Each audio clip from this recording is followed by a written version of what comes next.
जब युधिष्ठिर ने श्री कृष्ण भगवान से पूछा कि माघ मास के शुक्ल पक्ष में जो एकादशी होती है उसका क्या नाम है, कृष्ण भगवान बोले उसका नाम जया है और ये सब पापों को हरने वाली उत्तम तिथि है। यह मोक्ष प्रदान करने वाली है, भोग प्रदान करने वाली है, ब्रह्म हत्या और पाप पिशाचत्व आदि का विनाश करने वाली है। इसके करने से अश्वमेध यज्ञ का फल प्राप्त होता है, इसलिए सबको इसका व्रत करना चाहिए। एक बार की बात है कि देवराज इंद्र अपने राज्य में नंदनवन में अप्सराओं के साथ विहार कर रहे थे। 50 करोड़ गंधर्वों के नायक देवराज इंद्र ने विहार करते हुए बड़े हर्ष के साथ नृत्य का आयोजन किया। गंधर्व गान कर रहे थे, उसमें पुष्पदंत, चित्रसेन और उसका पुत्र ये प्रधान थे।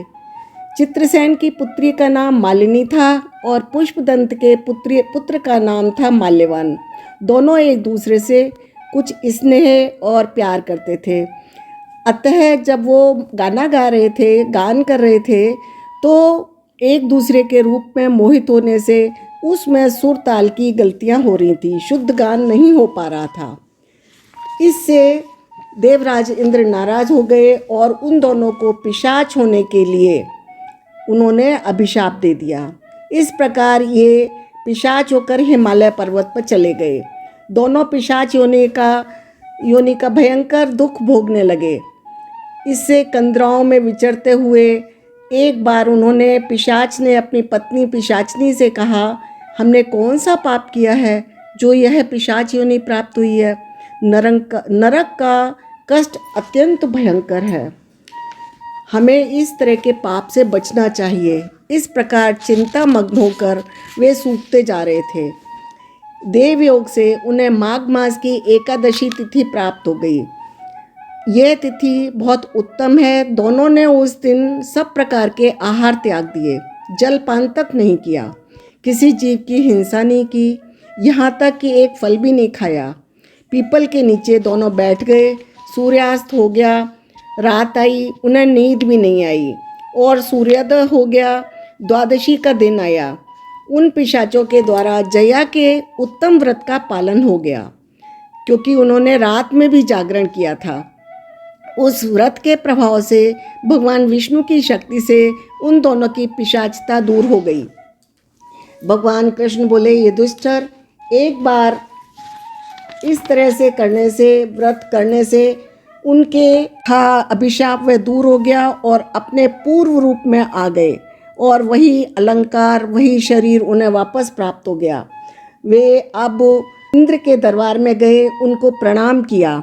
इंद्र ने कहा, बताओ तुम किस प्रभाव से इस तरह से वापस से अपने पूर्व शरीर को प्राप्त कर सके और मेरा शाप किस से दूर हुआ, किस देवता ने तुम्हें छुटकारा दिलाया। उन्होंने कहा, हे भगवान, एकादशी के व्रत में तत्पर होकर के भगवान कृष्ण के शरणागत हम हो गए, विष्णु के शरणागत हम हो गए। हमारे एकादशी के व्रत से सब ब्रह्म हत्या का पाप और जितने भी पाप थे सब नष्ट हो गए। हमने जया का व्रत किया है, इससे सब प्रकार का दान हमारा हो गया, संपूर्ण यज्ञों का अनुष्ठान हमारा हो गया और जो भी इस महात्म को पढ़ता है उसे अश्वमेध यज्ञ का फल मिलता है। तो इस प्रकार आज का यह एकादशी व्रत 19 तारीख को है और 20 तारीख को इसका पारण है। 19 तारीख को 8:49 पर सूर्योदय पर शुरू होगा और 20 तारीख को 9:55 के बाद इसका पारण कर सकते हैं। शुभ मुहूर्त देखकर पारण करके जो भी हमें अच्छे से अच्छा फल प्राप्त होता है उसको प्राप्त करने का हर एक को प्रयत्न करना चाहिए।